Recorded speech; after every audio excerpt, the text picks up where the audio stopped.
ഈ വരുന്ന സ്വാതന്ത്ര്യദിനത്തിൽ ഇന്ത്യൻ സിനിമയിൽ ഒരു സ്റ്റാർ വാർസ് തന്നെ നടക്കുമെന്നുള്ള സൂചനകളാണ് ലഭിക്കുന്നത്. ഇന്ത്യൻ സിനിമയിലെ രണ്ട് സൂപ്പർ താര ചിത്രങ്ങളാണ് ഓഗസ്റ്റ് 14-ന് വേൾഡ് വൈഡ് ആയിട്ട് റിലീസ് ആവുന്നത്. ഇതിൽ ഏറെ പ്രാധാന്യമുള്ള ചിത്രമാണ് രജനികാന്ത് നായകനായിട്ട് അഭിനയിക്കുന്ന കൂലി എന്ന ബ്രഹ്മാണ്ഡ ചിത്രം.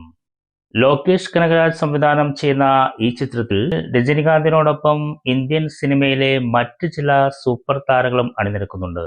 ബോളിവുഡ് താരം ആമിർ ഖാൻ, തെലുങ്ക് താരം നാഗാർജുന, കന്നഡ താരം ഉപേന്ദ്ര തുടങ്ങി സത്യരാജ്, മലയാളി താരം സൗബിൻ സാഹിർ തുടങ്ങി വമ്പൻ താരനിര തന്നെ കൂലിയിൽ രജനികാന്തിനോടൊപ്പം അഭിനയിക്കുന്നുണ്ട്. അതേസമയം ഓഗസ്റ്റ് 14-ന് രജനികാന്ത് ചിത്രത്തോടൊപ്പം റിലീസാവുന്ന മറ്റൊരു സൂപ്പർ താര ചിത്രമാണ് ഋത്തിക് റോഷൻ നായകനായിട്ട് അഭിനയിക്കുന്ന വാർ 2 എന്ന ബ്രഹ്മാണ്ഡ ചിത്രം. അയ്യാൻ മുഖർജി സംവിധാനം ചെയ്യുന്ന ഈ ചിത്രത്തിൽ ഋത്തിക് റോഷനോടൊപ്പം തെലുങ്കു സൂപ്പർ താരം ജൂനിയർ NTR അഭിനയിക്കുന്നുണ്ട്.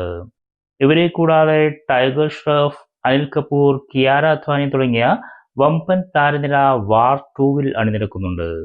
അപ്പോൾ ഈ ഇൻഡിപെൻഡൻസ് ഡേക്ക് റിലീസാവുന്ന ഈ രണ്ട് സിനിമകളിൽ ഏത് സിനിമയായിരിക്കും ബോക്സ് ഓഫീസ് തൂക്കിയടിക്കുക എന്ന് നമുക്ക് കാത്തിരുന്ന് കാണാം.